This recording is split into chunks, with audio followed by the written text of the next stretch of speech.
So let's say we were making a cherry jewelry box. I could come back and have a piece of cherry veneer that I glue right on top of a solid piece of cherry.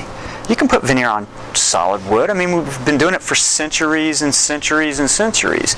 The only key is you got to be certain that the grain of the veneer is going the same way as the grain of the solid wood underneath, or at least the body of the solid wood underneath is going the same way as the body of the veneer on top. So I need to cut this in. I don't want to take this and do an inlay technique. We now know my definition of inlay. I don't want to try to cut a cavity and put this into a piece, but by setting it on top of this piece of veneer, if I need to, I have access to both sides of my veneer when I go to knife it. So my inlaying technique will be much easier. So I'll just tape it right down, however I want it to go.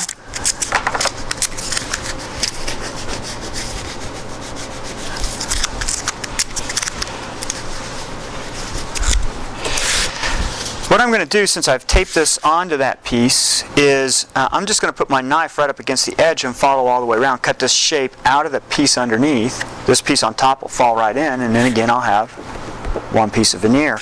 But it has many different ways it could fit in after I cut it, so I need to mark between the two so I get it back in the same way.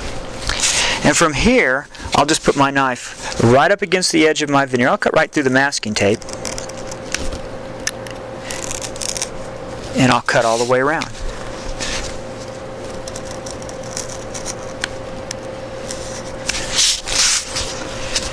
Are you trying to get all the way through your bottom veneer? No, or you're just scoring? I'm scoring at the first one, and I'll go through it a second time and a third time if I need to. Now, you want to be certain on this that you try to keep your knife up against the edge. If your knife cuts through the piece on top and the piece underneath, that's not a big deal because you're making a mirror cut in both and they'll fit perfectly. But if your knife pulls away from your edge, then you'll end up with a gap there. So if you want to use a straight edge to realign this, you can certainly put your straight edge back on top and use it as your guide. I'll just follow around right off the edge.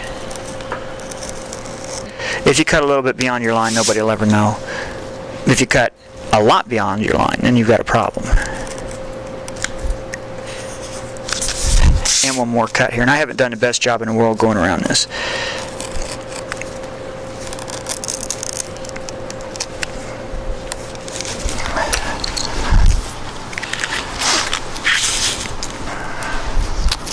Okay, so let me take off the veneer tape. Remember, we only want veneer tape on one side, or blue tape, or anytime there's tape. We don't want it on both sides. So I'm going to take all the tape off this side. Since I use this tape to hold it down, but all the majority of the tape's on the other side, I'll go ahead and peel off this tape as well. Okay, we'll probably have to play a little bit of connect the dots here. I can see up here in this top corner. I'm not quite there yet.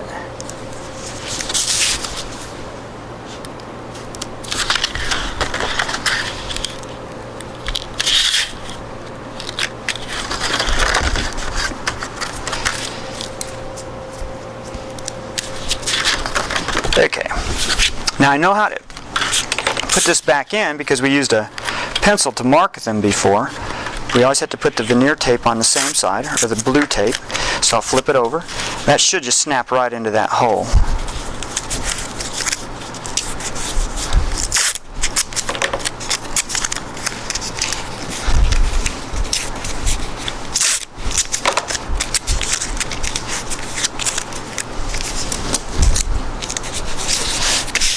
Alright, there it is, done. Ta-da! Okay? Let me ask you, go back to something One piece. you said before, that you could put that over a solid piece of cherry. Mm-hmm. Okay, granted, okay, this cherry is going to move about the same as a solid cherry below it, but what about these other woods that are running at different, are these little pieces going to make any difference?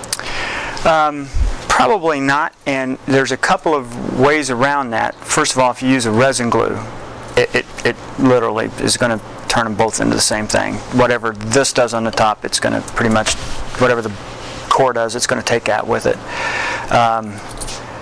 You shouldn't have any problem at all. Good kiln dried lumber, what we're talking about putting on, not air dried lumber, make a big difference.